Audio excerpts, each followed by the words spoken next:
Welcome back, everyone, to the Wedge 52 Gridiron Podcast. I'm your host, Wedge. Today's episode will be the 10-minute report Jaguars. Before we jump into today's episode, please make sure you follow me here on Spotify, as well as on Instagram at Wedge52 Gridiron. And make sure you guys check out all of the other episodes that I've been posting. I'm posting a 10-minute report every single day for the month of July. So with that being said, let's jump into today's episode, the 10-minute report on the Jacksonville Jaguars. Starting off with their quarterback, Mr. Trevor Lawrence. Trevor Lawrence definitely made a big sophomore strides last season, putting up numbers much better than his rookie campaign in 2021.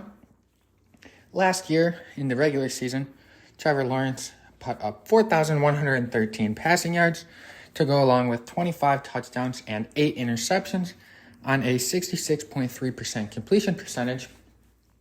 And those numbers were good enough to see the Jaguars go 9-8 and find themselves in a playoff spot.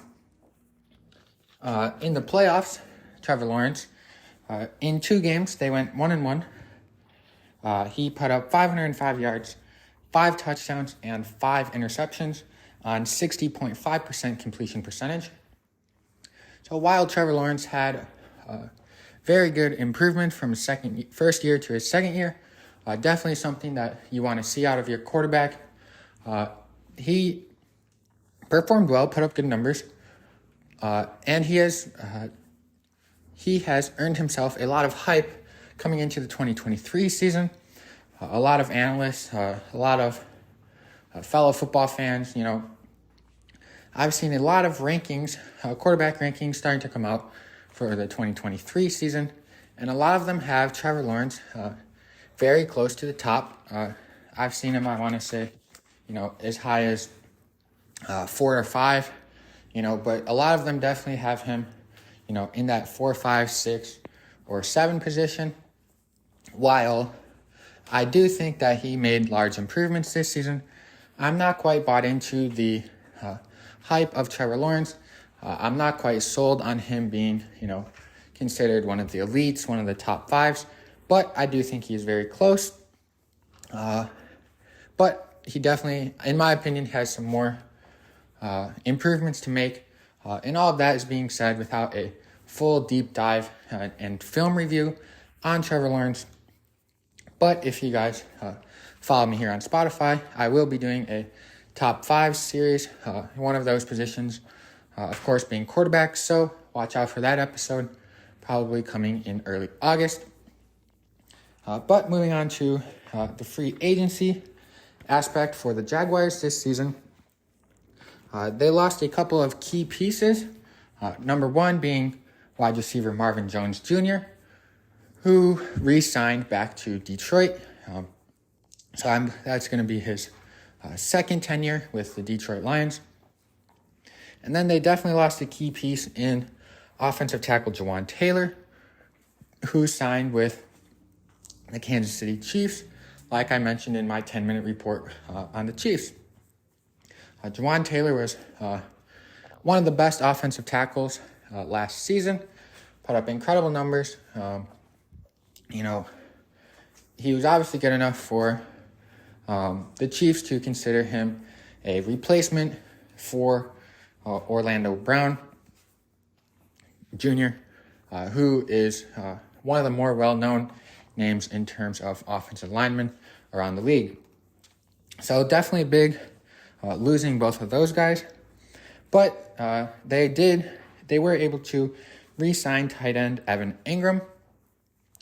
So he turned it up towards the second half of last season, had himself a pretty good year, and that pretty good year consisted of 766 yards and 4 touchdowns, as well as, I believe, pretty good, decent run blocking, I believe. I'm not 100% for sure on that. But, so that was definitely a good, important signing for them to keep him on the roster, kind of help keep a little bit or some of those weapons that helped Trevor Lawrence make his large improvement last season. And then they know they lost Jawan Taylor, so they have to address the offensive tackle position for them. And they did that by signing offensive tackle Joshua Wells from Tampa Bay. That's where he previously was. He put up, he was a solid starting tackle last season.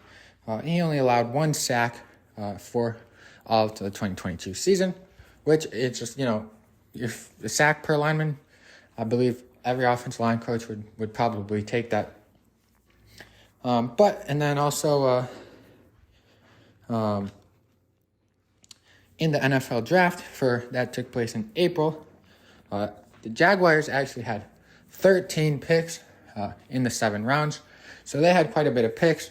They definitely, were able to use some of those to hopefully pick up some tools that can, hopefully help them now, help them the next couple years.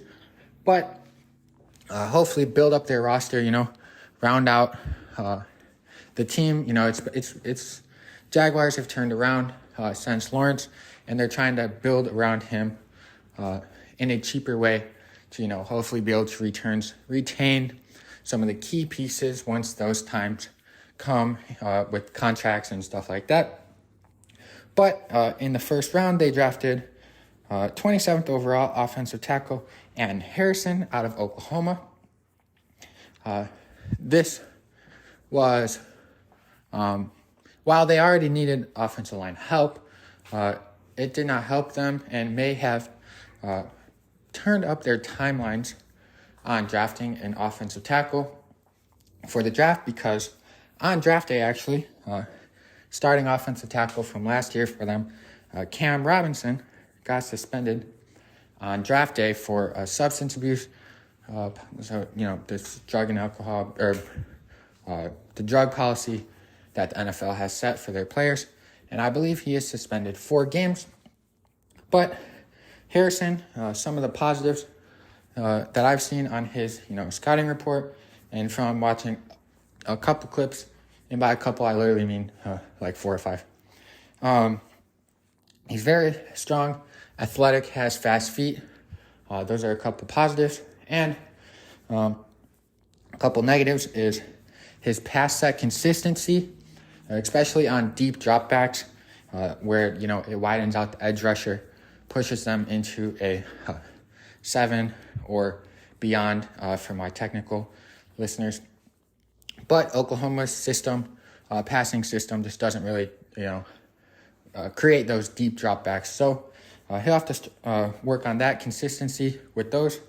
But he only did allow 9 pressures in 447 pass dropback sets for him last season. So, not bad. And then one other thing is just run blocking. He's a bigger guy. A lot of linemen are. But his pad level tends to rise, which kind of limits his capabilities, especially going to the second level, on those combos.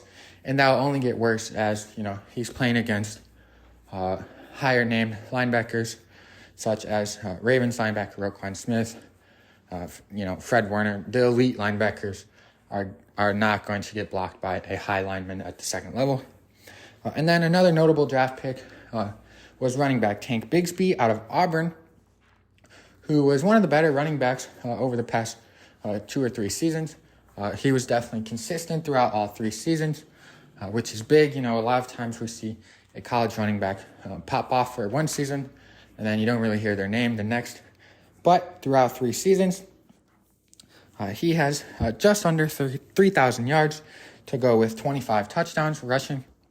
So good numbers, like I said.